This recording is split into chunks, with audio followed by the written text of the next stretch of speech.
اگر آپ کی ماں زندہ ہے تو اس کہانی کو اسکپ مت کرنا، کیونکہ ہو سکتا ہے جو غلطی اس بیٹے نے کی وہ آپ بھی روز کر رہے ہو۔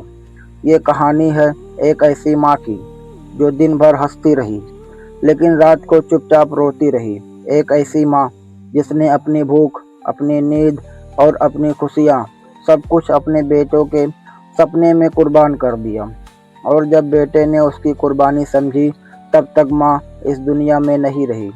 یہ کہانی سن کر آپ کی آنکھیں نم ہوگی اور دل مجبور ہو جائے گا اپنی ماں کو یاد کرنے پر۔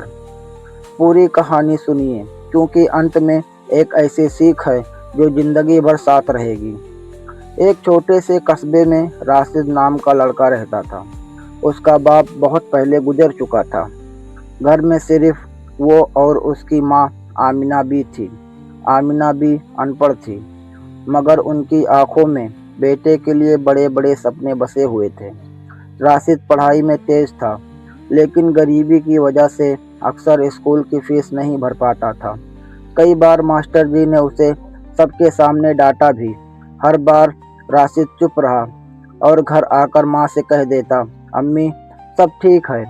حقیقت یہ تھی کہ آمنہ بھی روز لوگوں کے گھروں میں برتن مانجتی تھی، کبھی کبھی بھوکی بھی سو جاتی تھی، مگر بیٹے کو کبھی بھوکا نہیں رہنے دیا۔ ایک دن راشد نے دیکھا کہ اس کی امی نے اپنی چوڑیاں اتار کر بیچ دی۔ اس نے پوچھا، امی آپ کی چوڑیاں کہاں گئی؟ آمنہ بھی مسکرا کر بولی، پرانی ہو گئی تھی بیٹا۔ راشد سمجھ گیا کہ وہ جھوٹ بول رہی ہے، مگر کچھ کہہ نہیں پایا۔ وقت بیتتا گیا، راشد محنت کرتا رہا۔ ایک دن اس کا نام شہر کے سب سے بڑے کالج میں چن لیا گیا، لیکن کالج کی فیس ان کے بس کی بات نہیں تھی۔ آمنہ بی نے اس رات چپ چاپ فیصلہ کر لیا۔ اگلے دن وہ اپنے آخری گہنے بھی بیچ آئی۔ کالج کی پہلی فیس جمع ہو گئی۔ کچھ مہینے بعد آمنہ بی کی طبیعت بگڑنے لگی۔ وہ اکثر تھک جاتی، کھانسی اور بخار میں بھی کام پر چلی جاتی۔ راشد کہتا، امی آرام کر لو۔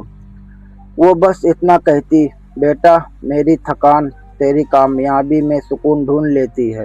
ایک رات آمنہ بی نے راشد کو پاس بلایا اور بہت دھیمی آواز میں کہا، بیٹا اگر میں نہ رہوں تو پڑھائی مت چھوڑنا۔ اور اسی رات آمنہ بی اس دنیا سے رخصت ہو گئی۔ راشد پھوٹ پھوٹ کر رویا۔ اسے سمجھ آ گیا کہ جس ماں کو وہ اکثر نظر انداز کرتا تھا وہ ہر پل اس کے لیے خود کو مٹاتی رہی۔ سالوں بعد راشد ایک بڑا افسر بنا۔ پہلی تنخواہ لے کر وہ ماں کی قبر پر گیا۔ قبر پر سر جھکا کر بولا، امی آپ کی ہر قربانی میں نے آج سمجھی ہے۔ اس کی آنکھوں سے آنسو بہتے رہے اور دل صدیوں تک کانپتا رہا۔ کہانی کی سیکھ، ماں کی خاموش قربانی اکثر تب سمجھ آتی ہے جب ہمارے پاس وہ نہیں رہتی۔